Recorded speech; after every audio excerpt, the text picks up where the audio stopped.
नमस्कार, मैं हूं आशीष चित्रांशी और आप देख रहे हैं द न्यूज लॉन्चर। प्रयागराज का आंदोलन, छात्रों का आंदोलन, युवाओं का आंदोलन, उत्तर प्रदेश के भविष्य का आंदोलन अब पूरे उत्तर प्रदेश में फैल गया है। सुबह सुबह चौथा दिन था आंदोलन का। आंदोलन के चौथे दिन छात्रों को उठाने के लिए सादी वर्दी में कुछ पहुंचे। वो सादी वर्दी वाले कौन हैं अब तक स्पष्टीकरण नहीं आया है। वो पुलिस वाले भी हो सकते हैं, एसटीएफ वाले हो सकते हैं, एटीएस वाले हो सकते हैं। आंदोलन में पता नहीं कौन हो। आजकल तो आंदोलनों में बताया जाता है कि घुसपैठिए हैं, अराजक लोग हैं, लेकिन अब तक ये सामने नहीं आया कि जो दिख रहे हैं सादी वर्दी में उठाते हुए छात्रों को, ये कौन है। 11 छात्रों को हिरासत में लिया गया, 3 को जेल भेज दिया गया और जिस समय ये मुस्टंडे उठा रहे थे छात्रों को, उस वक्त उन छात्रों के अगल बगल छात्राएं बैठी थी। जब उनके साथ खींचातानी कर रहे थे तो किस अधिकार से उन छात्राओं को टच किया गया होगा। वहां पर महिला पुलिसकर्मी क्यों नहीं दिख रही थी। आक्रोश बढ़ाया इस जो घटनाक्रम है सादी वर्दी में उठा ले जाना, इसके बाद जो आक्रोश बढ़ा तो योगी आदित्यनाथ की बैरिकेडिंग धराशायी हो गई। हजारों हजार छात्र उस बैरिकेडिंग को रौंदते हुए लोक सेवा आयोग के दफ्तर पर पहुंच गए, जिस लोक सेवा आयोग के बोर्ड पर कुछ दिन पहले क्या 24 से 30 घंटे पहले लूट सेवा आयोग और चिलम सेवा आयोग लिखा गया था।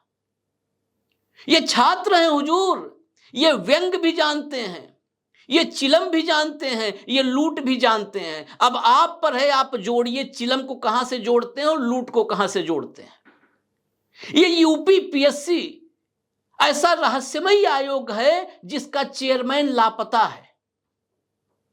इसके भी पोस्टर लगे थे, शायद 50 रुपए का इनाम रखा था छात्रों ने कि जो खोज लाएगा यूपी पीएससी के चेयरमैन को 50 रुपए का नगद पुरस्कार देंगे।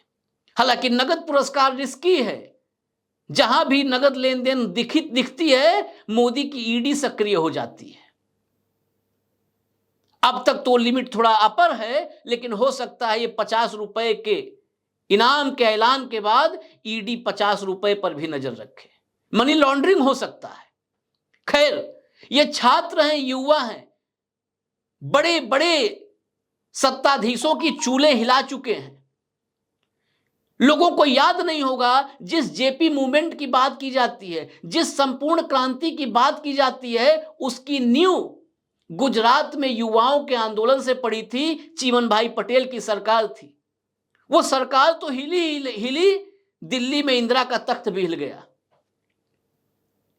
तो आज जो प्रयागराज में हो रहा है, ये प्रयागराज का आंदोलन, हजारों हजार छात्रों का आंदोलन, ये अब पूरे उत्तर प्रदेश में फैल चुका है। लेकिन उत्तर प्रदेश के सीएम झारखंड में, महाराष्ट्र में यूपी मॉडल का बखान कर रहे हैं, इधर यूपी उबल रहा है।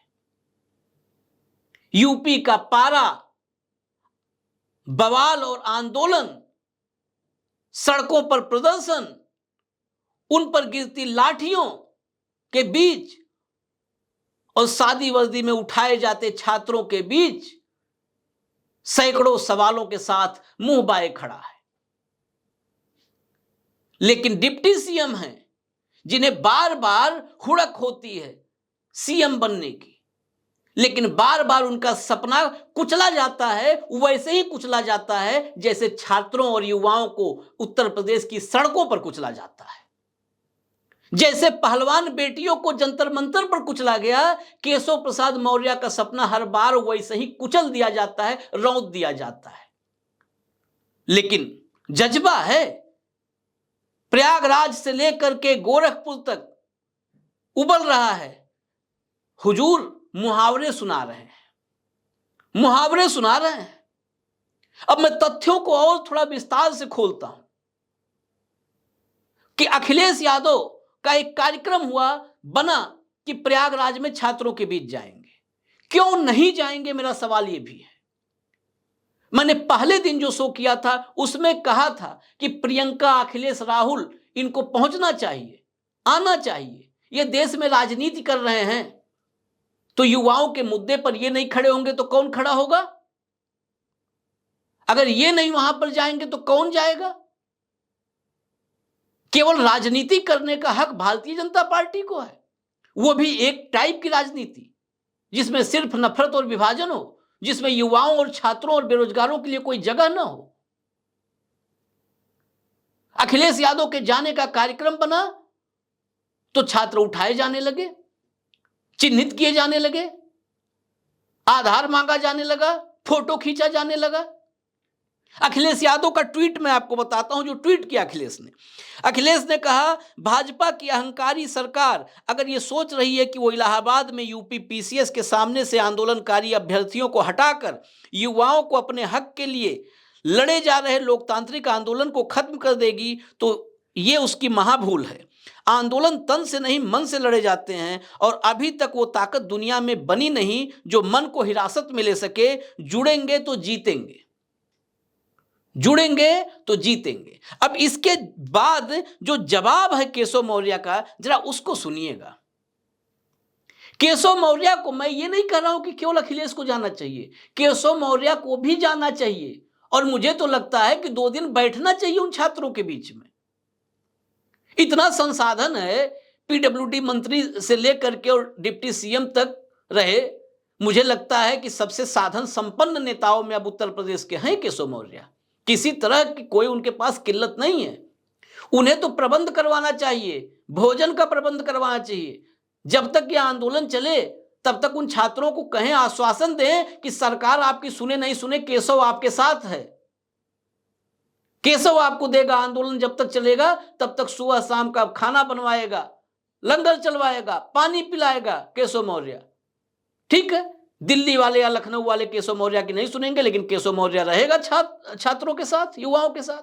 लेकिन सुनिए, सुनिए और सुन के एक शब्द को सोचिएगा। बस प्रतिबद्ध हैं, प्रतिबद्धता, प्रतिबद्ध हैं। उत्तर प्रदेश में शुरुआत है। उत्तर प्रदेश में भाजपा सरकार युवाओं के उज्जवल भविष्य के लिए पूरी तरह से प्रतिबद्ध है। बस ये प्रतिबद्धता आप लोग ले लीजिए, और इसको ठंडक आ गया है, गद्दे की जगह बिछा लीजिए प्रतिबद्धता, और जाड़ा लगे तो ओढ़ लीजिए सर तक। ये केशव मौर्य की प्रतिबद्धता है। प्रतिबद्धता को ओढ़िए और बिछा लीजिए। उसी प्रतिबद्धता को जब सड़कों पर भूख लगे तो खा लीजिए, गला सूखे तो पी लीजिए। प्रतिबद्धता है। हमारी प्राथमिकता है कि सभी प्रतियोगी परीक्षाएं पारदर्शी और निष्पक्ष हों। अब सुनिए, प्राथमिकता, प्रतिबद्धता के अलावा प्राथमिकता भी मिल गई है, इसको भी रख लीजिए। ठंडक अभी बढ़ेगी जनवरी में तो दोहरा करके ओढ़िएगा। ये प्राथमिकता उस व्यक्ति की है 8 साल में अगणित अनगिनत पेपर लीक, धांधली, फर्जीवाड़े, जहां पर डायरी भर जाए, उपन्यास लिख दिया जाए फर्जीवाड़ा का और पेपर लीक का। अब ये दौर नहीं है कि जहां पर उपन्यासकार हों, व्यंग्यकार हों। होते तो लिख दिए होते, अब तक प्रकाशित हो गई होती, और होंगे भी तो बेचारे मुकदमे के डर से नहीं लिख रहे होंगे। तो अब 2 मिल गया आपको। इस जाड़े में प्रतिबद्धता को ओढ़िए, प्राथमिकता को बगल में रखिए, ठंडी बढ़ेगी तो दोहरा के ओढ़िएगा। अब आगे सुनिए, प्राथमिकता की सभी प्रतियोगी परीक्षाएं और पारदर्शी और निष्पक्ष हों। मानकीकरण की समस्या का भी समाधान हो, जिससे हर योग्य उम्मीदवार को उसका हक मिले। यह सब वो चाहत है, जैसे केशव मौर्य की चाहत है कि वो कभी मुख्यमंत्री बने। सब सारी चाहतें बिल्कुल वैसे ही हैं। चाहत है, लेकिन उस चाहत के जितने करीब आप जाओगे वो चाहत उतनी दूर जाएगी आपसे। दुर्भाग्यपूर्ण है कि सपा प्रमुख श्री अखिलेश यादव अपने कार्यकाल के काले कारनामे भूलकर राजनीतिक लाभ के लिए छात्रों की भावनाओं का राजनीतिकरण कर रहे हैं। सूप बोले तो बोले, चलनी भी बोले जिसमें 72 छेद। इसको कहते हैं जख्मों पर नमक छिड़कना नहीं, नमक के बोरे पर जख्मों को रगड़ देना। वहां लाठी खा रहे हैं बेचारे, ठंडक आ चलिए सड़कों पर बैठे हैं। ये मुहावरा सुना रहे हैं डिप्टी सीएम। ये कर्णधार है, उत्तर प्रदेश की तकदीर बदलेंगे और तस्वीर बदलेंगे। आंदोलन की आड़ में माहौल बिगाड़ने की इन कोशिशों को समझदार प्रतियोगी छात्र भली भांति समझते हैं। वो समझदार कौन से हैं, जरा खोज करके 1500 का अलग लाइन लगवा दो भाई कि ये 500 समझदार हैं, फिर परीक्षा की जरूरत ही नहीं होगी, उन 500 समझदारों को नियुक्ति पत्र दे देना। ये नॉर्मलाइजेशन, ये डेट, ये 2 शिफ्ट, ये खर्चा सब बच जाएगा। 500 जो समझदार छात्र हैं, जो भली भांति समझते हैं, उनकी लाइन लगवा करके नियुक्ति पत्र बांटो, सब बवाल टंटा खत्म। इस रुख के साथ सपा का समाप्तवादी पार्टी बनना तय है। ये सुनते सुनते सपा समाप्तवादी पार्टी भाजपा भारतीय जुमला पार्टी बना के छोड़ दिया। योगी आदित्यनाथ जी के नेतृत्व में भाजपा सरकार छात्रों की समस्याओं का समाधान निकालने के लिए संवाद के माध्यम से हर संभव प्रयास कर रही है। हम युवाओं की आकांक्षाओं को पूरा करने के लिए दृढ़ हैं। आकांक्षाओं को पूरा करने के लिए दृढ़ की तो तस्वीर देख ही रहे होंगे, वो लाठियां कैसे चली, वो तस्वीरें। युवाओं की आकांक्षा यही तो है, लाठी खाने की, वो पूरा कर रहे हैं और दृढ़ संकल्प है उसको पूरा करने के लिए, उनको टांग के ले जाने के लिए, वो भी आप देख रहे हैं सब स्क्रीन पर। ये भी दृढ़ जो है आकांक्षाओं को पूरा करने की दृढ़ प्रतिज्ञा है, पूरा कर रहे हैं। ये सामने सब तस्वीरें हैं। और सक्षम अधिकारी छात्रों के साथ समन्वय स्थापित कर समाधान सुनिश्चित करेंगे। कब समन्वय स्थापित करेंगे? डीएम को भेज दिया, कप्तान को भेज दिया, कमिश्नर को भेज दिया। कमिश्नर और डीएम क्या तय करेंगे भाई? यूपीपीएससी चेयरमैन को क्यों नहीं भेज दिया छात्रों के बीच में? आप उप मुख्यमंत्री हो, आप क्यों नहीं गए? सक्षम कौन है? कमिश्नर के हक में क्या है? कमिश्नर तो सिर्फ कानून व्यवस्था, लॉ एंड ऑर्डर देखेगा, वो टांग करके अंदर ले जाएगा, हिरासत में ले आएगा, और क्या करेगा भाई?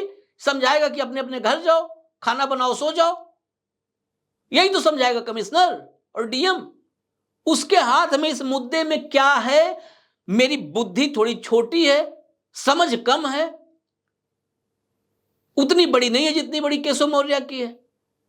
तो समझा दें कि कमिश्नर और डीएम जो इन छात्रों, हजारों हजार छात्रों की मांग है, इसमें कमिश्नर और डीएम क्या करेंगे? उनके हाथ में क्या है, कोई बताएगा? लेकिन वो संपर्क करेंगे। युवा प्रदेश का भविष्य है और भाजपा उनकी हर आकांक्षा के साथ मजबूती से खड़ी है, पूरा मजबूत लाठी लेके खड़ी है युवाओं की आकांक्षा के साथ। जब आकांक्षाएं थोड़ा सा उभार लेंगी, 4 लाठी। ये सड़क पर तस्वीरें बोल रही हैं, ये मैं क्या बोलूंगा? मैं कौन हूं बोलने वाला भाई? एक अदना सा पत्रकार। चलिए अब आगे कहानी बता देते हैं। और छात्रों ने जब ये सब हुआ है तो बैरिकेडिंग तोड़ दी है, लोक सेवा आयोग के गेट पर पहुंच गए। यहां तक कि जो मीडिया रिपोर्ट्स के हवाले से मैं बता रहा हूं, चश्मदीद ने यहां तक एक बताया कि दिव्यांग अभ्यर्थी को पुलिस ने लातों से मारा है। आकांक्षाओं पर लातों का यह प्रहार उत्तर प्रदेश का एक ही तारणहार भाजपा, भाजपा, भाजपा।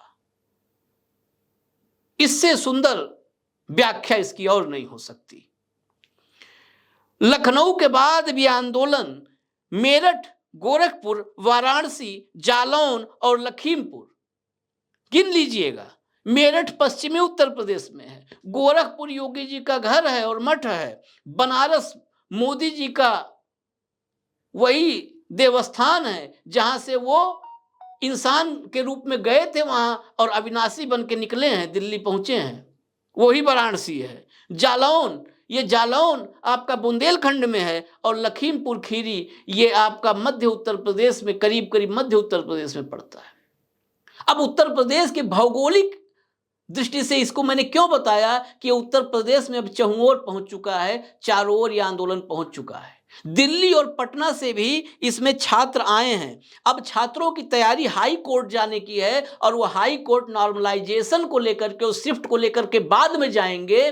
पहले उनकी तैयारी है कि जो आकांक्षाओं को जिस अंदाज में योगी सरकार पूरा कर रही है लाठी से, लात से, उस पर पहले जाएंगे और बताएंगे माननीय हाई कोर्ट को कि हुजूर इतने बेहतर तरीके से किसी डेमोक्रेसी में क्या आकांक्षाएं पूरी की जाती हैं?